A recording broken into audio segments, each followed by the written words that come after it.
सभी को नमस्कार। आज वीडियो का रिजल्ट आया है। इससे पहले पटवार का रिजल्ट आया था, फोर्थ ग्रेड का आपका एग्जाम हुआ है। अधीनस्थ सेवा चयन बोर्ड पिछले एक साल में ऐसे पेपर बना रहा है जो मतलब PYQ बेस्ड पेपर है। एक नॉर्मल आपने बुकलेट पढ़ी और आपका बहुत अच्छा जा रहा है, और उसका परिणाम है कि मेरिट बहुत हाई जा रही है। तो कहीं ना कहीं आलोक राज जी सोशल मीडिया पे बहुत एक्टिव रहते हैं, और उनको बहुत सारे लोगों ने ट्रोल किया इस बात को लेकर कि आरपीसी जहां 40% वाले बच्चे नहीं मिल पा रहे हैं, एक अलग लेवल पेपर बना रही है, और एक आप ऐसा पेपर बना रहे हो कि कोई लेवल ही नहीं है। तो कहीं ना कहीं उस उन्होंने इसको कोई वैसा नहीं लिया है, पॉजिटिव वे में लिया है। और आज उनका एक बहुत इंपॉर्टेंट स्टेटमेंट आया है, तो मैं इसके संदर्भ में बहुत सारे बच्चों के मेरे पास मैसेज आए कि सर, आने वाले ग्रेड थर्ड के पेपर को लेकर अब हमारी क्या रणनीति होनी चाहिए। दो चीजें हैं। आपने जिस तरीके से पढ़ाई की है बहुत बढ़िया है, और हमेशा लेवल हमेशा ज्यादा मान के में पढ़ाई करनी चाहिए। ये मैं हमेशा बोलता रहा हूं, और उससे नुकसान कभी भी नहीं होता है। लेकिन जो कर ली उसको लेकर आप परेशान में आने की आवश्यकता नहीं है।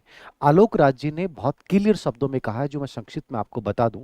उन्होंने कहा कि हम चाहते हैं कि आने वाला पेपर ऐसा हो जो रटने से वाले बच्चों के लेवल पे आधारित ना होकर थोड़ा सा अप्लाई टाइप हो, समझ बेस हो। मतलब रिकॉल वाले प्रश्नों को उन्होंने कम करने की बात की। रिकॉल वाले समझ गए कि ये दुर्ग कहाँ पे है, ये युद्ध किस डेट को हुआ था, इस व्यक्ति का उपनाम क्या था, ये रिकॉल वाले प्रश्न होते हैं। तो इनकी संख्या अचानक से कम करेंगे। और नंबर दो, संख्या किसकी बढ़ाई जाएगी? समझ आधारित। समझ आधारित मतलब कथन कांड वाले प्रश्न।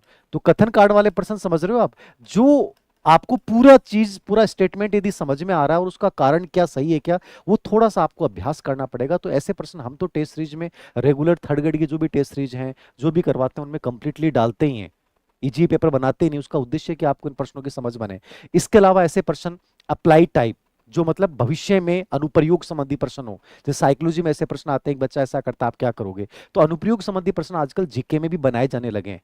तुलनात्मक कंपैरिजन वाले प्रश्न, उन्होंने स्पेशली वर्ड यूज किया है कंपेरेटिव प्रश्न, कि ये राजा है या दूसरा राजा है, उसका तुलनात्मक रूप से या उसकी युद्ध शैली को।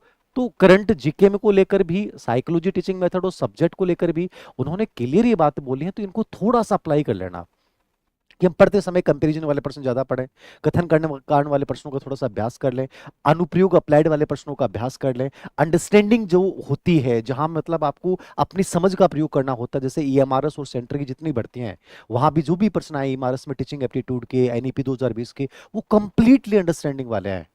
ऐसा नहीं कि वो बहुत हार्ड थे, लेकिन तुरंत आराम से कर सकते हो। लेकिन जिस बच्चे ने केवल फैक्चुअल रटा है, फैक्ट पढ़े हैं, उनको नुकसान होगा। तो अब तक जो हम मान के चल रहे थे कि ग्रेड थर्ड का आने वाला पेपर एकदम से फैक्चुअल होगा, वो आरपीएससी के अधीनस्थ सेवा चयन बोर्ड के जो अध्यक्ष हैं आलोक राज जी ने, उन्होंने एकदम क्लियर बोल दिया कि हम ऐसा पेपर नहीं बनाएंगे, इसको एकदम से थोड़ा सा चेंज करेंगे। तो इससे डरिएगा नहीं, थोड़ा सा इसमें सुधार कीजिएगा। हम जो ग्रेड थर्ड का पेपर 4 तारीख को करवा रहे हैं, उसमें भी हमारा ये प्रयास रहेगा कि हम उसी लेवल को, यानी वो अप्लाइड बेस्ड पर्सन हो, कथन कांड वाले पर्सन हो, ठीक है, समझ आधारित पर्सन हो, तुलनात्मक पर्सन हो, उन सब का समावेश करते हुए डालेंगे। और आप भी थोड़ा अपने लेवल पे प्रैक्टिस करना प्रारंभ कर दें, क्योंकि यदि लेवल हम अच्छा मान के चलते हैं और पेपर अच्छा आ जाता है तो डर नहीं लगेगा। और हम मान के चलते हैं कि पटवारी वीडियो जैसा पेपर आएगा, और फिर अचानक से पेपर हार्ड आ जाता है, तो बड़ा नुकसान होता है।